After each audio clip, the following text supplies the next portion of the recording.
تو آج ہم ایک بہت ہی دلچسپ فکری سفر پر چلتے ہیں۔ ایک ایسا سفر جو جدید ایرانی ریاست کی تشکیل کو سمجھنے میں مدد دے گا۔ یہ کوئی چھوٹی موٹی کہانی نہیں بلکہ 1000 سال پر محیط ایک داستان ہے جو سلطان کے تصور سے شروع ہو کر رہبر معظم کے نظریے تک پہنچتی ہے۔ اور اس پورے سفر کے مرکز میں یہی ایک سوال ہے، ایک بنیادی فلسفیانہ اور سیاسی کشمکش جو صدیوں سے شیعہ فکر کا حصہ رہی ہے۔ یعنی ایک طرف ریاست کی حقیقت ہے اور دوسری طرف انصاف کا تقاضا، تو کریں تو کیا کریں؟ اور یہ کوئی صرف کتابی یا نظریاتی بحث نہیں ہے، اس سوال کے جواب نے ہی 20ویں صدی کے سب سے اہم واقعات میں سے ایک یعنی ایرانی انقلاب کو جنم دیا، اور اس کے نتائج آج تک ہمارے سامنے ہیں۔ تو چلیے کہانی شروع کرتے ہیں اس مسئلے سے جس کا سامنا شیعہ علماء کو امام کے غیبت میں جانے کے بعد کرنا پڑا۔ جب الہی طور پر مقرر کردہ حکمران یعنی امام نظروں سے اوجھل ہوں تو پھر دنیاوی حکمرانوں کے ساتھ کیسا رویہ رکھا جائے؟ تو یہ ہے وہ بنیادی تقسیم۔ ایک طرف ہے مثالی حکمران یعنی سلطان عادل جو امام ہے، انصاف کی علامت ہے، لیکن وہ غیبت میں ہے۔ اور دوسری طرف ہے اصل دنیا جہاں حکمران سلطان جائر یعنی غیر منصف حکمران ہے۔ اب علماء کو اسی حقیقت سے نمٹنا تھا۔ تو اس کشمکش کا پہلا اور سب سے طویل عرصے تک قائم رہنے والا جواب سامنے آیا، اور یہ جواب مزاحمت کا نہیں تھا بلکہ ایک بہت ہی عملی تعاون کا تھا۔ اسے نام دیا گیا فقہ سلطان کا۔ یہ نظریہ حکومت کی حمایت نہیں کرتا تھا، نہیں، بلکہ اس کے ساتھ معاملات چلانے کا ایک فریم ورک دیتا تھا۔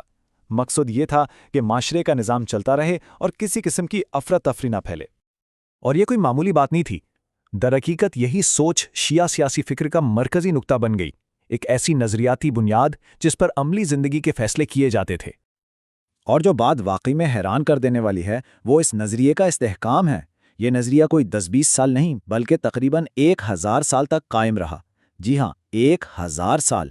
اتنے لمبے عرصے تک تعاون کا یہی نظریہ شیعہ سیاسی فکر پر چھایا رہا۔ یہ ایک ناقابل یقین حد تک مستحکم روایت تھی۔ اور دیکھیں، یہ نظریہ صرف کتابوں کی حد تک نہیں تھا، یہ بہت عملی تھا۔ یہ لوگوں کے روزمرہ کے سوالات کے جواب دیتا تھا۔ مثلاً، کیا ایک مومن غیر منصف حکومت میں جج بن سکتا ہے؟ کیا وہ ٹیکس وصول کر سکتا ہے؟ فقہ سلطان نے ان تمام مشکل مسائل کا ایک عملی حل پیش کیا۔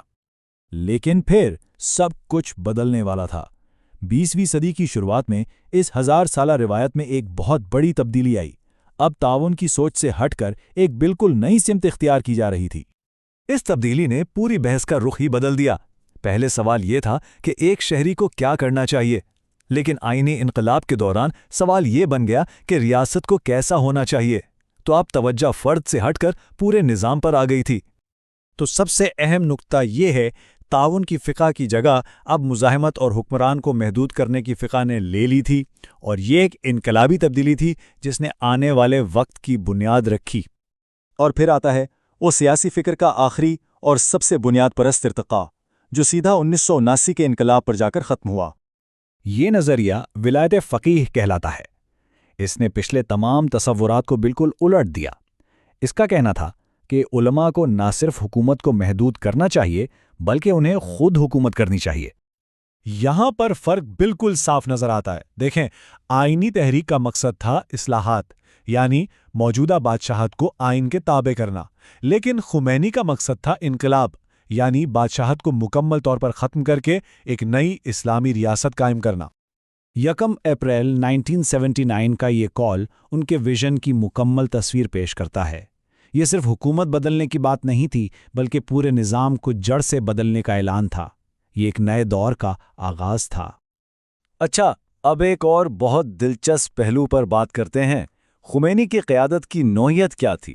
بہت سے مغربی تجزیہ کار انہیں ایک کرشماتی رہنما کہتے ہیں۔ کیا یہ بات درست ہے؟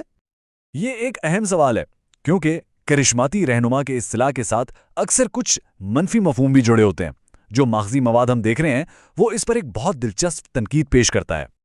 تو ویبر کے مطابق کرشماتی قیادت قانون یا روایت پر نہیں چلتی بلکہ رہنما کی شخصیت کے جادو پر چلتی ہے، اور یہ نظریہ پیروکاروں کو ایک غیر فعال جذباتی ہجوم کے طور پر دیکھتا ہے جو بس آنکھیں بند کر کے پیروی کرتا ہے۔ یہ ٹیبل ماخذی مواد کی مرکزی دلیل کو بہت واضح طور پر پیش کرتا ہے۔ ایک طرف ویبر کا ماڈل ہے جو ذاتی کرشمے اور جذبات پر زور دیتا ہے، دوسری طرف دلیل یہ دی گئی ہے کہ خمینی کی قیادت کا جواز الہی قانون سے آتا تھا، وہ خود کو قانون کے تابع سمجھتے تھے اور لوگوں کو ایک باشعور شہری معاشرہ مانتے تھے، نہ کہ کوئی غیر فعال ہجوم۔ تو خلاصہ یہ کہ یہ تحقیق اس نتیجے پر پہنچتی ہے کہ خمینی پر کرشماتی رہنما کا مغربی لیبل لگانا ان کی قیادت کی اصل نوعیت کو غلط سمجھنے کے مترادف ہے۔ ان کا اختیار ان کی شخصیت سے کہیں زیادہ ان کے مذہبی مقام سے جڑا تھا، اور ان کا فلسفہ قانون کی حکمرانی اور عوام کی فعال شرکت پر زور دیتا تھا۔